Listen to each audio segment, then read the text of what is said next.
সুপ্রিয় শিক্ষার্থীবৃন্দ, তোমরা সবাই ভালো আছো? তো আমরা বিগত ক্লাসে নবম ও দশম শ্রেণীর দশম অধ্যায় দ্রুত উচ্চতা অধ্যায় নিয়ে আলোচনা করছিলাম। আজকেও আমরা সেই অধ্যায়টির বাকি অংশটুকু আলোচনা করব। তাহলে তোমরা সবাই দেখো যে ওই প্রথম ক্লাসটা অবশ্যই তোমরা ভালো করে দেখছো, আর দ্বিতীয় ক্লাসটা প্রথম ক্লাসের সাথে সম্পৃক্ত থাকবে। তোমরা দ্বিতীয় ক্লাসটা খুব ভালোভাবে দেখবা। তাহলে আমরা দেখো শুরু করে দিই দ্বিতীয় ক্লাসটি। সুপ্রিয় শিক্ষার্থীবৃন্দ, তাহলে আমরা এখন এই পাঠ্য বইয়ের 12 নম্বর দাগটি সমাধান করব। দেখো তোমরা কিভাবে, যে এখানে বলা আছে যে 18 মিটার দৈর্ঘ্যের একটি মই ভূমির সাথে 45 ডিগ্রি কোণ উৎপন্ন করে দেয়ালের ছাদ স্পর্শ করে। এখন দেয়ালটির উচ্চতা নির্ণয় করে। তাহলে আমরা দাগটা দেখবো আবারও ভালো করে। আমাদের অঙ্কগুলো সমাধান করার পূর্বে আমাদের ভালো করে দাগ করে নিতে হবে। দাগ না বুঝলে কিন্তু আমরা সমাধান করতে পারবো না। এই জন্য আমাদের প্রশ্নগুলো আগে খুব ভালো করে করতে হবে এবং বুঝতে হবে প্রশ্নের মধ্যে কি চাইছে আর কার কার মান দেয়া আছে। তো আমরা আরেকবার প্রশ্নটা পড়ে নিই। প্রশ্নে বলা আছে 18 মিটার দৈর্ঘ্যের একটি মই ভূমির সাথে 45 ডিগ্রি কোণ উৎপন্ন করে দেয়ালের ছাদ স্পর্শ করে দেয়ালের উচ্চতা নির্ণয় করে। তাহলে আমাদের এখানে মইয়ের দৈর্ঘ্য দেওয়া আছে, কোণ দেওয়া আছে 45 মিটার, আমাদের চাইছে দেয়ালটির উচ্চতা নির্ণয় করো। তাহলে শিক্ষার্থীবৃন্দ, এখানে একটা জিনিস মনে রাখবা তোমরা, যে যদি এই কোনো অঙ্কে মই কথাটা উল্লেখ করে তাহলে আমরা ওইটাকে অতিভুজ ধরে নেব। তাহলে মই সমান সমান মানে মই কথা বললে আমরা ধরে নেব অতিভুজ। এটা একটা শর্টকাট বোঝার উপায়, যে মই কথা বললে আমরা সেটাকে অতিভুজ ধরে নেব। তার মানে আমি বলতে পারি আমার এখানে অতিভুজ দেওয়া আছে 18 মিটার, কোণ আমাদের দেয়া আছে 45 ডিগ্রি। তাহলে আমার দেয়ালের উচ্চতা নির্ণয় করতে হবে। তাহলে আমরা যদি একটু লক্ষ্য করি, খুব সুন্দরভাবে দেখি যে এটা একটা দেয়াল। তাহলে আমরা আগে একটু চিন্তা করব, আমার হলো কোণটা কয় ডিগ্রি বলছে? 45 ডিগ্রি। তাহলে 45 ডিগ্রি শর্ত কি? লম্ব এবং ভূমি সমান হবে, যেটা আমরা আগের ক্লাসে বলছিলাম যে কোণ যদি 45 ডিগ্রি হয় তাহলে লম্ব এবং ভূমি সমান হবে। তাহলে আমার এটা হলো লম্ব, এটা হলো ভূমি, আমার প্রায় সমান হয়েছে। এটা হবে আমার 45 ডিগ্রি কোণ। তাহলে দেখো যে আমার 45 ডিগ্রি হলো, এটা আমি এ ধরি, এটা বি, এটা হলো সি। এখন আমার এখানে কার কার মান দেয়া আছে সেটা লক্ষ্য করি। যেহেতু মই কথা বলছে, মই মানে আমরা বুঝে নেব অতিভুজ। মই মানে যদি অতিভুজ বুঝি তাহলে আমার অতিভুজ হবে 18 মিটার। এখন আমাকে বলছে কোণ 45 ডিগ্রি, আমরা কোণ 45 ডিগ্রি দিয়েছি। এবার বলছে দেয়ালটির উচ্চতা নির্ণয় করো। উচ্চতা মানে আমার এটা এর দৈর্ঘ্য, অর্থাৎ উচ্চতাকে আমরা h ধরব। উচ্চতা h মিটার। তাহলে দেখো শিক্ষার্থীবৃন্দ, আমরা কি লিখব? যে ধরি AB একটি দেয়াল। আমরা সমাধান যখন করব লিখব ধরি AB একটি দেওয়াল। তাহলে যদি AB একটি দেওয়াল হয় তাহলে AB সমান সমান কত মিটার? দেখো AB সমান সমান h মিটার। তাহলে AB সমান সমান যদি আমাদের h মিটার হয়, AC টা হলো আমার একটা মই। তাহলে AC সমান সমান কত মিটার? AC সমান সমান 18 মিটার। এবং কোণ ACB সমান সমান 45 ডিগ্রি। দেখো তাহলে আমরা সুন্দরভাবে লিখলাম, যে যেটা চিত্র আঁকছি এই কথাগুলোই লিখলাম, যে ধরি AB একটি দেওয়াল, AB সমান সমান h মিটার, তারপরে AC সমান সমান এই যে 18 আছে 18 মিটার, এবং কোণ ACB, এই যে কোণ ACB সমান সমান 45 ডিগ্রি।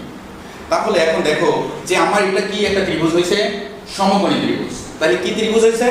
সমকোণী ত্রিভুজ। তাহলে তোমরা লিখে নেবা অবশ্যই। তাহলে আমি প্রশ্নটা একটু মিশাই দিই এখন। দেখো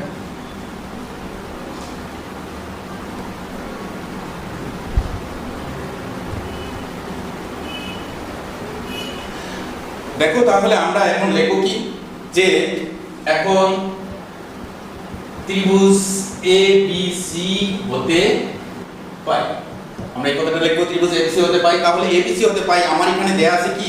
লম্ব আর অতিভুজ। আমরা যে পড়ছিলাম সাগরের লবণ আছে।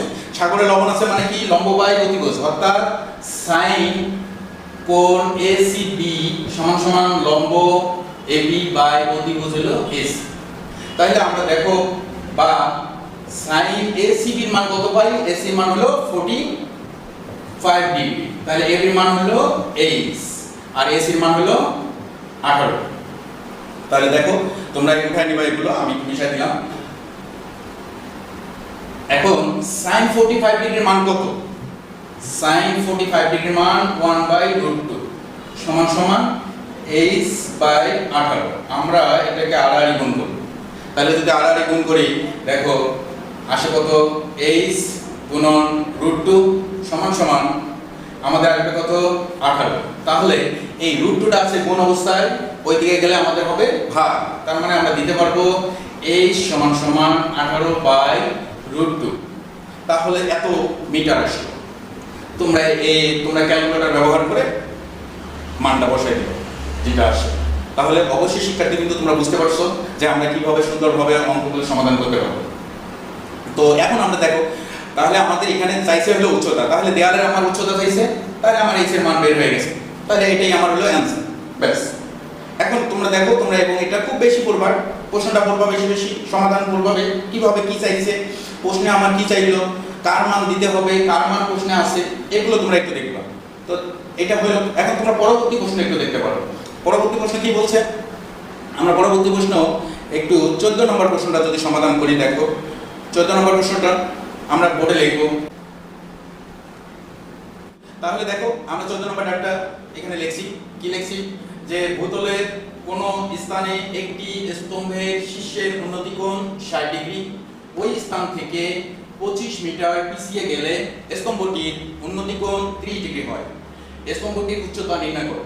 তোমরা দেখবা এখানে প্রশ্নটার মধ্যে আমরা আগের যে প্রশ্নটা সমাধান করছি সেটার থেকে এটার একটু পার্থক্য হলো, ওই প্রশ্নটাতে কোণ ছিল একটা, আর এই প্রশ্নে আমাদের কোণ হইছে দুইটা। একটা হলো 30 ডিগ্রি, একটা হইছে আমাদের 30 ডিগ্রি, আর একটা হলো 60 ডিগ্রি। তাহলে এখানে দুইটা কোণ বলছে।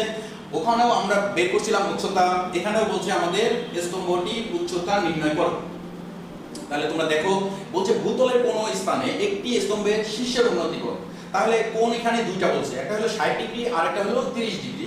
আর একটা ইম্পর্টেন্ট টপিকস হলো এখানে এই যে 25 মিটার পিছিয়ে গেলে এই জায়গায় জিনিসটা আমরা এখানে বিভিন্ন ডাক দেখব, বিভিন্ন প্রশ্নে বিভিন্ন কথা বলবে, কখনো বলবে পিছিয়ে গেলে, কখনো বলবে এগিয়ে আসলে। তবে এখানে কিছু জিনিস মনে রাখতে হবে, আমরা চিত্রটা যখন আঁকবো তখন আমাদের মূল লক্ষ্যবস্তু হবে যে কোণ কয়টা আছে। তাহলে আমরা এখানে দেখি নেই যে কোণ আছে হলো দুইটা, একটা হলো 30 ডিগ্রি আর একটা হলো 60 ডিগ্রি। তাহলে তোমরা চিন্তা করো যে প্রথম ছোট কোণটাই যদি আঁকা চিন্তা করো, প্রথম ছোট কোণটা যদি আঁকা চিন্তা করো যে 30 ডিগ্রি কোণ, 30 ডিগ্রি কোণের চিত্র কি হবে লক্ষ্য করো। 30 ডিগ্রি কোণের শর্ত কি, যে লম্ব ছোট, ভূমি হবে বড়। তাহলে লম্ব ছোট, ভূমি হলো বড় দিলাম। এটা হলো আমার হলো কোণ 30 ডিগ্রি। তাহলে এটা ধরলাম এ, এটা ধরলাম বি, এটা ধরলাম সি। দেখো শিক্ষার্থীবৃন্দ, আমরা কোণ এখানে ধরবো যে কত দেয়া থাকবে, মান কত দেয়া আছে, এগুলো আমার বিষয় না। আমার প্রথম টপিকসটা হবে এভাবে যে এখানে কোণ কয়টার কথা বলছে, আমি ছোট কোণটা আগে দেখে নেব। এখন ছোট কোণটা আঁকতে গিয়ে দেখলাম যে আমার ছোট কোণ এখানে 30, তাহলে আমি আগে 30 ডিগ্রি আঁকবো। তাহলে 30 ডিগ্রি শর্তটা আমার কি, যে লম্ব হবে ছোট, ভূমি হবে বড়। তাহলে আমরা 30 ডিগ্রি রাখলাম। একই ভাবে ওই চিত্রের মধ্যে, মানে যে চিত্র আমরা আঁকছি এই চিত্রের মধ্যে ওই 60 ডিগ্রিটা অন্তর্ভুক্ত করব। তাহলে 60 ডিগ্রি শর্তটা কি, দেখো যে লম্ব হবে বড়, ভূমি হবে ছোট। তাহলে আমার এটা লম্ব তো বড়, এর চেয়ে একটু ছোট করে নিলাম, এই যে এখানে দিলাম, এটা ধরলাম 60 ডিগ্রি। তাহলে এটা ধরলাম আমরা ডি। দেখো শিক্ষার্থীবৃন্দ, এটা ডি ধরলাম। এখন আমি আঁকবো যে আমার কয় মিটার বলছে, ওই স্থান থেকে 25 মিটার পিছিয়ে গেলে বা এগিয়ে গেলে। এখানে বিষয়টা এরকম তোমরা মনে রাখবা, 25 মিটার পিছিয়ে গেলে বা এগিয়ে গেলে যেটা হলো আমরা 25টা এখানে দেব, 25 মিটার এখানে দিলাম। এখানে 25 হতে পারে, 30 হতে পারে, 20 হতে পারে, 60 হতে পারে, ইত্যাদি ইত্যাদি। এখানে যা বসাবে তাই। পিছিয়ে দিলেও এখানে লিখবো, এগিয়ে আসলেও এখানে লিখবো। কিন্তু কোনগুলো তোমরা এভাবে চিত্রটা আঁকবো। এখন আমাদের চাইছে স্তম্ভটির উচ্চতা। তাহলে আমরা চিন্তা করব এবি একটা আমার কি এখানে স্তম্ভ, তাহলে এই উচ্চতাটাকে এইচ ধরবো। দেখো উচ্চতাটাকে আমি এইচ ধরলাম, কিন্তু বিডির আমার এই সিডির মান আছে, বিডির মান নেই। তাহলে বিডিটাকে আমরা এক্স মিটার ধরে নিই। তাহলে দেখো শিক্ষার্থীবৃন্দ, আমার প্রশ্নের সঙ্গে যদি আমি এখন একটু মিল করি, তাহলে বলছে ভূতলের কোনো স্থানে একটি স্তম্ভের শীর্ষের উন্নতি কোণ 60 ডিগ্রি। এই যে 60 ডিগ্রি, আমি আসছি বলছে ওই স্থান থেকে, মানে যেখানে 60 ডিগ্রি হয়েছে ওখান থেকে 25 মিটার পিছিয়ে গেলে, এই যে এখান থেকে দেখো 25 মিটার পিছিয়ে গেছে, পিছিয়ে গেলে স্তম্ভের উন্নতি কোণ 30 ডিগ্রি হয়। তাহলে এই আমার যেখানে 60 ডিগ্রি উৎপন্ন হয় ওখান থেকে 25 মিটার পিছিয়ে গেলে সেখানে কোণ হয়েছে 30 ডিগ্রি। তাহলে স্তম্ভটির উচ্চতা নির্ণয় করো। তাহলে আমরা ধরে নিচ্ছি যে ধরি সমাধান যখন করবো তখন লিখবো ধরি এবি একটি স্তম্ভ, এবি একটি স্তম্ভ। তাহলে এবি সমান সমান কত হয় দেখো তো, এবি সমান সমান h মিটার। বিডি আমরা কত ধরছি, বিডি সমান সমান x মিটার ধরছি। এবার বলো আমরা সিডি কত বা ডিসি যেটা দেখো, সিডি আমরা কত ধরছি 25 মিটার। একটা জিনিস লক্ষ্য করো তোমরা, সিডি ধরছি, আমি যদি বিসিটা কল্পনা করি পুরোটাই তাহলে আমার কি হবে, তাহলে আমি লিখতে পারি বিসি সমান সমান x প্লাস 25 মিটার। অর্থাৎ বিসি তে দুটো আছে, x আছে 25 আছে। তাহলে আমি বিসি সমান সমান লিখলাম x প্লাস 25 মিটার। এখন শিক্ষার্থী কিন্তু দেখো যে এখানে কোণ আমাদের কয়টা বলছে, কোণ কয়টা আছে, কোণ হলো দুইটা, কোণ হলো আমাদের কয়টা দুইটা। তাহলে তোমরা একটু উঠাই নিবা খাতায় এগুলো সুন্দরভাবে। তাহলে কোণ দুইটা কি কি বলছে দেখো, ADB কোণ। তাহলে এবং কথাটা লিখি আমরা, কোণ ADB সমান সমান 60 ডিগ্রি, আরেকটা কত ACB, কোণ ACB সমান সমান 30 ডিগ্রি। তোমরা আবার এই ভুলটা করো না যে কোণ ACD লেখো না, কারণ কোণ হবে কি ACB আর কোণ হবে কি ADB। ক্লিয়ার? তাহলে তোমরা লিখে নাও। এখন দেখো আমি প্রশ্নটা মুছে দেই কারণ আমার বাকি অংশ করতে হবে। দেখো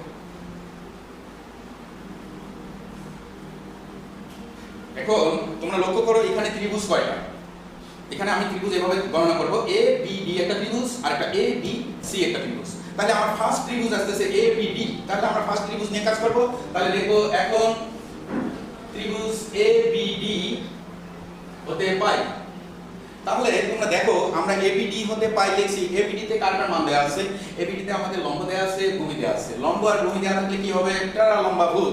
তাহলে টেরা লম্বাভুজে আমরা কি লিখবো, tan AB কোণ সমান সমান টেরা লম্বাভুজ, মানে টেরাতে হলো tan, লম্বাতে হলো লম্ব, লম্ব হলো AB আর ভূতে ভূমি, ভূমি হলো কত আমাদের BD। তোমরা মিলাই নাও নিজে নিজে। তাহলে দেখো বা tan আমাদের কত ডিগ্রি, tan 60 ডিগ্রি, 60 ডিগ্রি সমান সমান AB এর মান ধরছি আমরা h, BD এর মান ধরছি x। তাহলে tan 60 ডিগ্রির মান কত, √3, √3 সমান সমান দেখো h/x। তাহলে আমরা একটু মিশাই দিলাম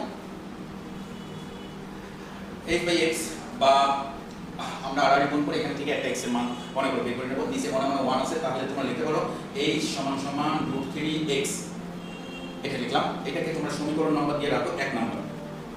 তাহলে প্রিয় শিক্ষার্থী কিন্তু দেখো যে আমি কি করছি, আবার একবার রিভিশনে দেই আমরা। আমি প্রথমে লিখছি ABD ত্রিভুজ হতে পাই।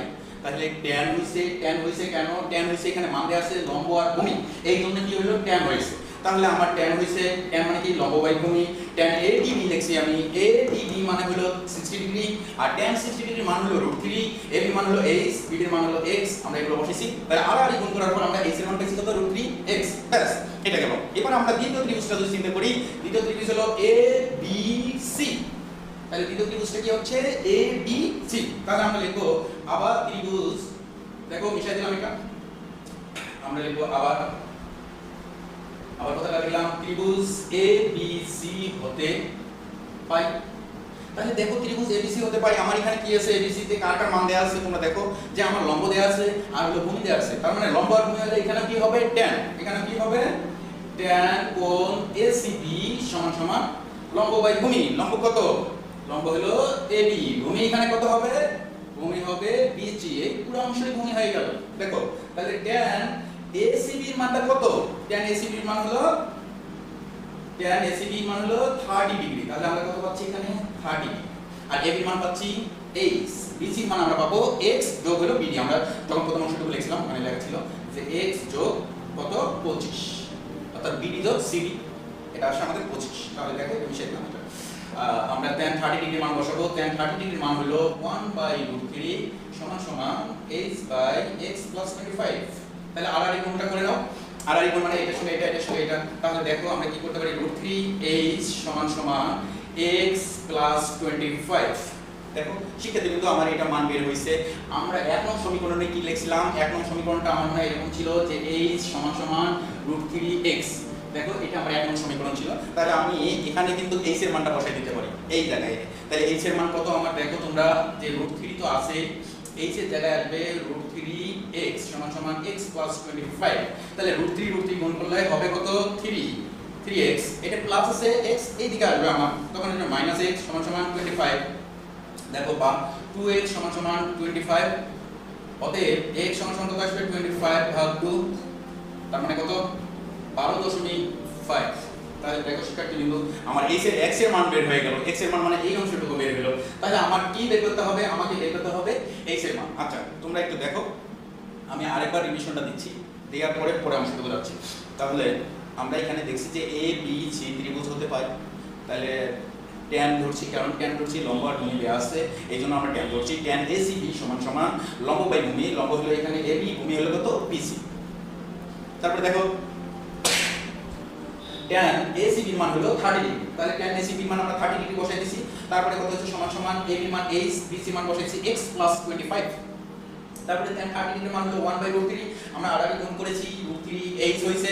তারপরে দেখো এখানে কত আসে, এই দিকে গুণ করলে 1 দিয়ে গুণ করলে x + 25 এর হয়। আমরা এই যে h এর মানটা, এই যে √3h আসলো, তার মানে h এর মানটা আমরা কোথা থেকে পাইছি, ওই যে 1 নং সমীকরণ আমরা সেটা লিখে রাখছিলাম।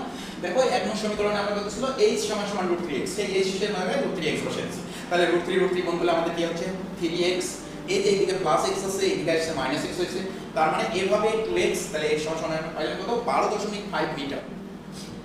এখন দেখো শিক্ষার্থী কিন্তু আমরা আমাদের মানের দরকার কিন্তু h, কার মানের দরকার ছিল, h এর মানে উচ্চতা দরকার ছিল, স্তম্ভটির উচ্চতা। তাহলে আমরা এখন x এর মানটা সুন্দর করে 1 নং সমীকরণে বসাই দেব। তাহলে আমরা লিখি যে x এর মান 1 নং সমীকরণে বসাই। দেখো লিখব x এর মান 1 নং সমীকরণে বসাই। তাহলে দেখো শিক্ষার্থী কিন্তু 1 নং সমীকরণ কি ছিল, h সমান √3, x এর মান পাইছি আমরা কত, 12.5, তাহলে বা h সমান 12.5 √3 মিটার। তোমরা এটা অবশ্যই ক্যালকুলেটরে বের করবা, তাহলে আমার এটাই आंसर হয়ে গেল। তাহলে অবশ্যই তোমরা সবাই বুঝছো, খুব ভালোভাবে বুঝছো। তোমরা একই ভাবে এই নিয়মগুলো প্রয়োগ করে পরবর্তী অঙ্কগুলো করবা। আজকে আমাদের ক্লাস এখানেই শেষ হবে। পরবর্তী ক্লাস তোমরা করার চেষ্টা করবা এবং পরবর্তী ক্লাসগুলো দেখবা। এছাড়াও তোমরা আমার এই চ্যানেলটি সাবস্ক্রাইব করবা, আর আমাদের নিত্য নতুন যে আমরা সমাধানগুলো দেব, খুব সহজভাবে সমাধানগুলো দেব, এই সমাধানগুলো তোমরা তাহলে দেখতে পারবা সহজে। সকলের সুস্থতা কামনা করে এখানে শেষ করছি। আল্লাহ হাফেজ।